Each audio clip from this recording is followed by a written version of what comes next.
the one in which being immoral will get you killed. Welcome to Supernatural First Watch Podcast, a rewatch podcast designed to be spoiler-free and enjoyed as if it's your first watch.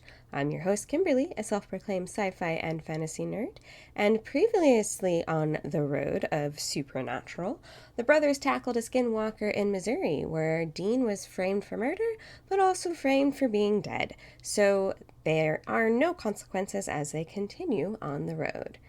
Let's dive in. In this episode, the infamous Hookman, a violent spirit who kills his victims with a hook that serves as his hand, terrorizes a small college town in Iowa. Sam and Dean learn all the victims have somebody in common, the daughter of a local minister, and try and destroy the bones before he can come for them. Let's dive in deeper. We open up, as always, with the previously on segment, which is basically the same as it's been most of the episodes, where Dean has connected with Sam, telling him their father is missing, and they are on the road searching for his whereabouts. We see two girls opening up in the teaser section. Two girls, one of which is getting ready for a date, clearly in a dorm room. She is super uncomfortable, but open to trying out the outfit that her roommate insists will be giving her a fun time that night. Cut to a car parked on 9 Mile Road under a bridge, and the inhabitants are the girl from the teaser, Lori, and her guy, Rich. They start to make out, but Lori's phone rings, and like many college people depicted in television, it's her father, and she ignores the phone. They continue their little makeout session, but Rich is eager to move things along, and Lori is not here for it. But instead of insisting he drive her home or get out of the car, she lets him start kissing her again. And then, of course, they have an argument. They hear a noise, which breaks up the uncomfortableness, and Rich goes to investigate. And we're going to get into trope territory here.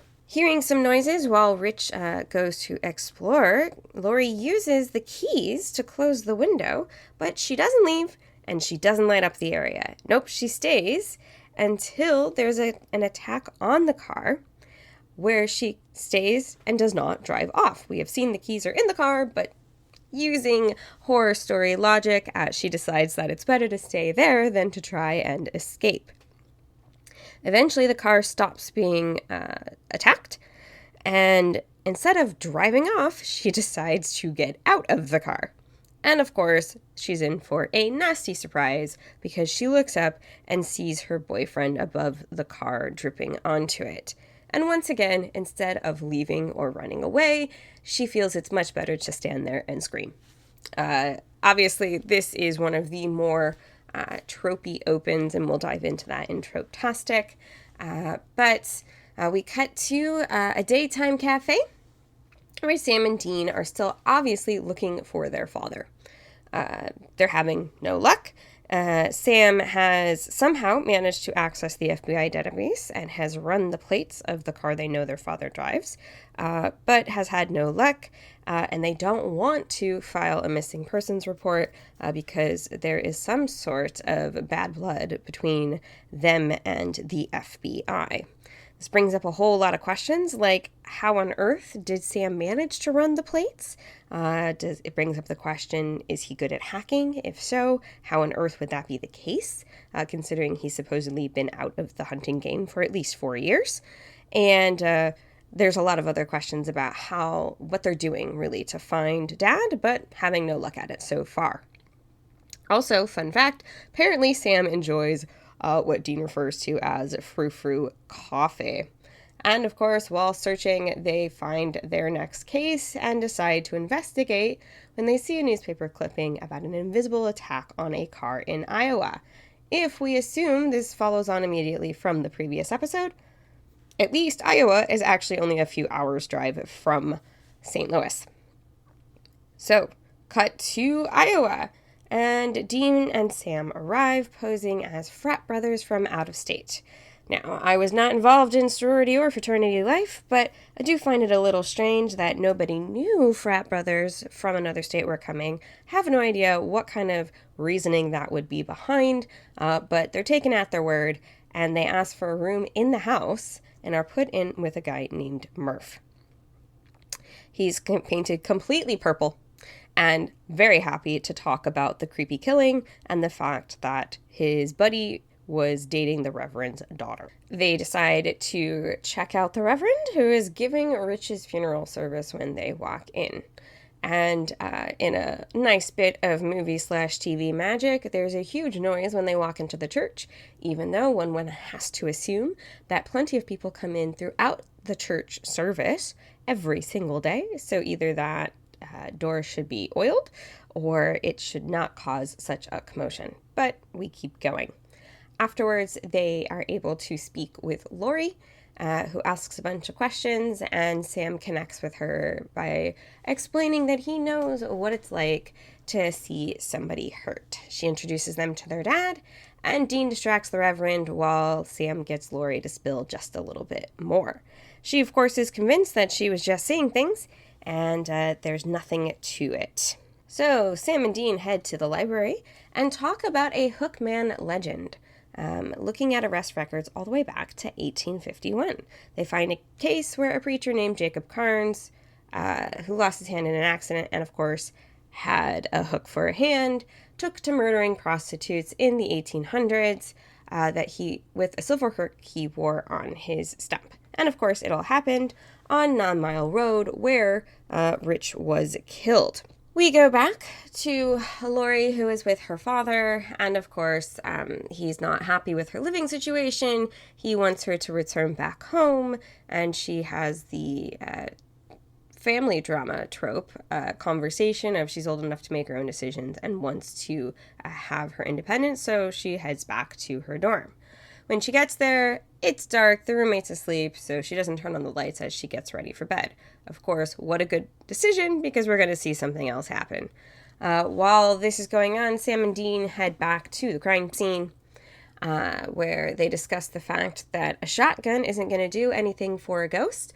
And Dean's like, yeah, of course not, but the rock salt inside of the shotgun pellets will at least disperse it. Good to know. While investigating, they hear a rustle, go to check it out, and instead find out that it's actually the cops, not a spirit, and we assume they get arrested based off of what happens next. Of course, the next day, Lori wakes up, and what do you know? The roommate is dead, because we are hitting all of the trope boxes in this episode. And painted on the wall is, "Aren't you glad you didn't turn on the light?" Along with a really weird symbol. Apparently, Dean is a very smooth talker and manages to get them out of jail with no fine and no arrest by claiming that they were hazing Sam because he's a pledge. Even though they're not locals, they're from out of town. And there is no indication, of course, that these people even know them from the fraternity, but it's a good enough excuse.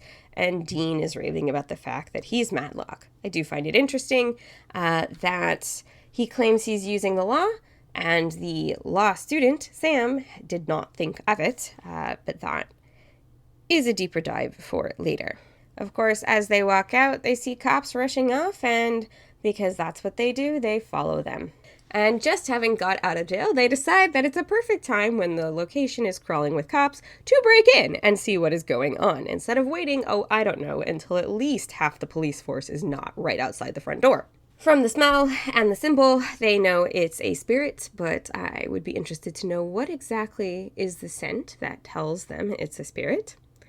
And they note the weird symbol written in the blood as well, and they're pretty convinced that this is classic Hookman.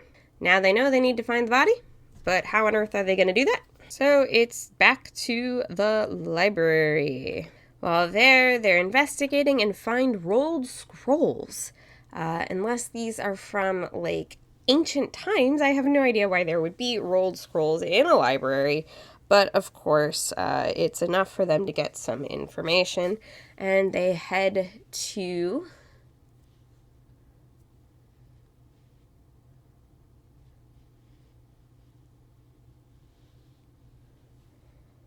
And they're having this discussion at a party for some strange reason, which is enough for them to decide to split up.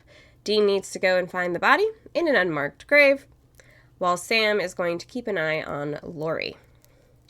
In the cemetery, Dean is doing his thing and manages to find the grave. Now, of course, in my mind, unmarked means there is no marker. But apparently there's a marker with the symbol that they saw written in the blood. So Dean decides, you know what, this is probably it, and he goes to dig a grave by himself. Back at Lori's house, Sam is making a great impression of a stalker by parking right in front of her house so he can peek in on her as she argues with her father.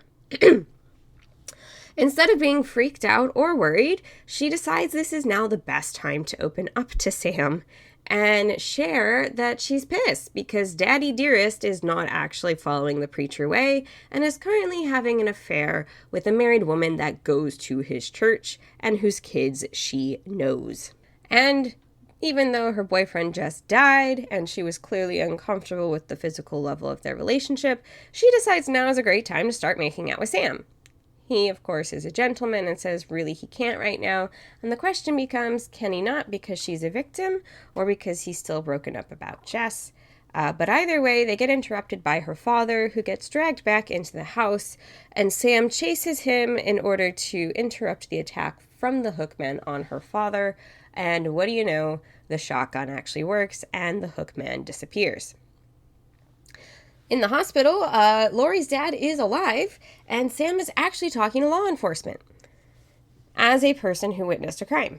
Of course, leaving out the fact that it was a ghost, which was the big guy with a hook, who decided to randomly attack them. Sam is upset when he sees Dean because he wants to know why he didn't burn the bones, and is shocked to find out that Dean actually did find the body and salted and burned it, which we saw in the cemetery.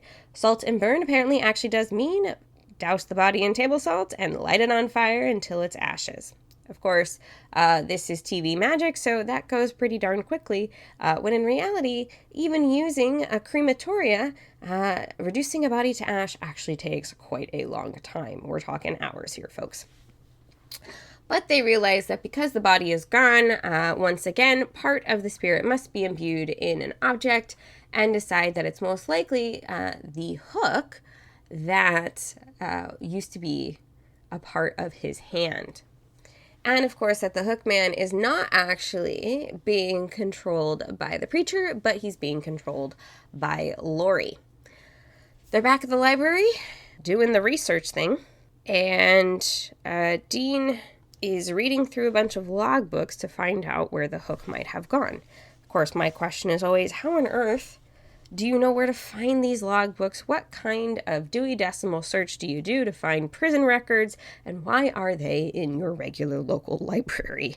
But they find what they need and realize that the hook was smelted down into other objects that are now part of the church most likely. So they go to do a little sleuthing. They realize, of course, Lori is unlikely to go home anytime soon. So they head to check out the church and check out the house. While they're breaking and entering into a house of worship and a house of residence, Sam finds Lori in the church, and she's realized that the victims she didn't think very highly of, she had moral questions about, and she thinks it's partially her fault. Sam, of course, tries to let her know it's not really her fault. But because she feels guilty, I guess, the spirit now decides to appear and start attacking her because she feels she deserves punishment. Clearly, she felt her roommate, her boyfriend, and her father all deserved punishment because they weren't living moral lives, and now she feels she deserves punishment because she ended up getting them killed. The spirit looks pretty solid, it does not look incorporeal, and it attacks. They realize they haven't melted down all of the silver, and in the scuffle realize the cross around Lori's neck is actually a church heirloom. So when they throw that into the fire, it melts rapidly, also making me wonder what is the melting point of silver and can it get that hot that quickly? But as the cross melts, so does the Hookman in a really cool visual effect where it decides to melt away and explode into sparks. Unlike all of the other times, we have seen the brothers Winchester get damaged or injured in some way during a fight. They actually stuck around to get patched up by an ambulance crew. Dean is wistfully watching his brother interact with Lori, and offers, in a complete turn of events only a few episodes in, to stay in Nowheresville, Iowa, if Sam would like to, but he shakes his head and they drive off into the sunset Western style. Now, this story and this episode are very much another run-of-the-mill monster of the week. Unlike the episode previously, we don't get a lot of huge character development or a deeper insight into what's going on in their world. Strictly, we see a whole bunch of really common tropes that you could see in any horror film. So the local legend is the Hookman, and there's variations of Hookman legends across the world. And fun fact, I have actually heard this story, both the story around Aren't You Glad You Didn't Turn on the Lights and the story of the Hookman. In some cases they are combined, and in some cases they are separate legends. But basically, if you do something bad, the Hookman will hunt you down and murder you. And of course, the story about a girl being stuck in the car while she hears a thumping outside because her boyfriend went to investigate. And in the morning, she finds him hanging from the car. Also a horror story I heard and exchanged a lot at sleepovers and around the campfires. And it was in actually a collection of stories to read around campfires when camping. That was in publication when I was a kid. So this is actually the first story that I have seen in Supernatural in which I actually know the legend. So that was kind of interesting and makes me realize that most likely many of these legends, they are based in fact or they are based in local true lore that exists somewhere around the world. For example, the legend of La Llorona, or the woman in white, is a common legend in all parts of the world, but especially in Mexico, and that informed the story for the pilot. Who are we this week? Dean and Sam pose as frat brothers, and nobody questions it. Now, at the time of filming, the actors were actually in what one could consider college age. The actor who played Sam was 22 or 23. The actor who played Dean was a few years older. However, even just standing next to the frat brothers, in my mind, the way they held themselves, they really have truly embodied their characters, because my first thought was, does anyone actually believe these two guys are in college and wanted to join a frat? Because I did not. But apparently the locals do, the sheriff does, and Lori does, even though she's upset about her roommate and her boyfriend. She's happy to talk to these random strangers about her personal problems. And is that because they're really great conversationalists or because the plot said so? You decide.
Before they determine it's the Hookman, other options they talk about are violent spirits or a primordial entity, or even the Invisible Man, but I do believe that one was in jest.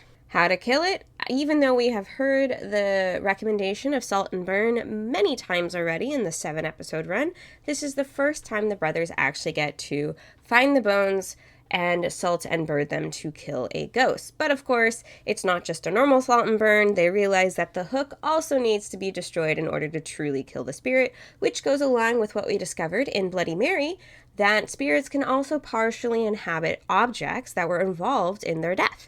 Body count.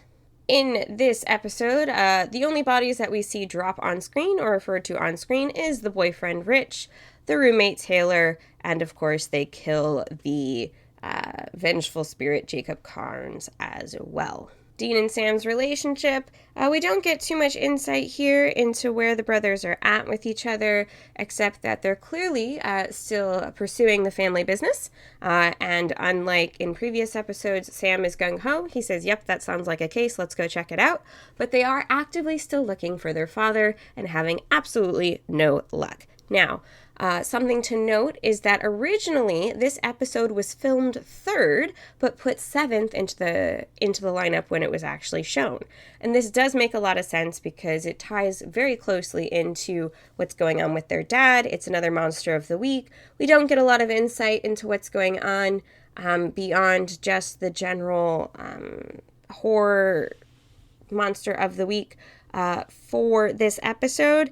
And it does not seem like any of the events of the previous episode have made an impact so far, especially since they are going back to a university. They just saw one of Sam's university friends, and he makes no mention of wanting to return to the college life, which I find very interesting, especially considering it was filmed 3rd, but we don't actually see anything about that. It's trope-tastic. There are so many tropes in this episode. It's kind of ridiculous. From the beginning, we see the demure college girl who is being coerced into wearing something she's not 100% comfortable with in a makeover moment with her roommate. We see the boy who won't listen to no, and then of course gets killed for it. The random screaming damsel in distress, truly a screaming damsel in distress. Lori does not seem to be capable of doing anything but staying and screaming. And like a lot of horror films, instead of running away or turning the car on and driving away, because we have proof she has the keys in the car with her, she stays to be attacked, which is kind of ridiculous. Also, when she gets back to her dorm room, of course, she doesn't turn on the lights and apparently has no sense of smell because she doesn't smell all of the blood on the walls when she gets ready for bed. But aren't you glad you didn't turn on the light, which was another horror film and horror story told around the campfires that many people talk about. So that's another trope piece. And the trope as well of the preacher who preaches morality during the day and is breaking his own moral code at night is also in there as well. So we have a whole bunch of trope moments, both from horror films and from all sorts of genre television, including Lori and her father's argument, which could be taken word for word and beat from any number of rebellious teen but not really storylines in family dramas. This episode, it's okay, right? It doesn't have much going for it. It is full of tropes, and it is incredibly, incredibly predictable. They're still looking, of course, for their father, and that's all we have about Daddy Knows Best. And overall, it's a solid episode, but it's not very exciting. It's very much a Monster of the Week episode. Nothing really moves the story forward here. And it is one of those episodes where you could take it or leave it. We do see our very first Salt and Burn. So I have a feeling that because they talk a lot about ghosts, that we will see that more in the future. Also, we are introduced to the shotgun full of salt pellets to dispel spirits, showcasing Dean's ability to think on his feet and have a lot of street smarts and ways in which to make his hunting lifestyle easier. Sam, of course, is incredulous about using the shotgun, but ends up using it and seeing how useful it is. But Dean, of course, he's been doing this for a long time. He did not walk away. And he has come up with a whole bunch of ways to make his life easier and to make the hunting simpler for himself. Once again, they drive off into the sunset and get back on the road. So, questions to contemplate for the future. Where are they headed? I always am curious. We have seen them drive off into the sunset numerous times, but they have never actually said that they have a destination when they drive away. Are they strictly wandering the roads of the highways until they stop at a diner, do a little research, and find their next case? It does seem to be the case, but I would like to know, where are they headed next? Do we know? So we'll connect on the road again soon in Bugs, which I gotta say, folks, the title says it all, and we'll dive again in soon. You are listening to Supernatural First Watch Podcast. Don't miss out on future episodes. Subscribe to the show in your podcast player of choice, including Apple Podcasts, Google Podcasts, Amazon Podcasts, and Spotify. Got opinions, theories, or comments to share about the road so far? Send in your thoughts at the email in the show notes. Want to help support the podcast and get access to fun little tidbits, behind the scene looks, and extra content? Subscribe to the Patreon in the show notes below. Until next time, I'll see you on the road.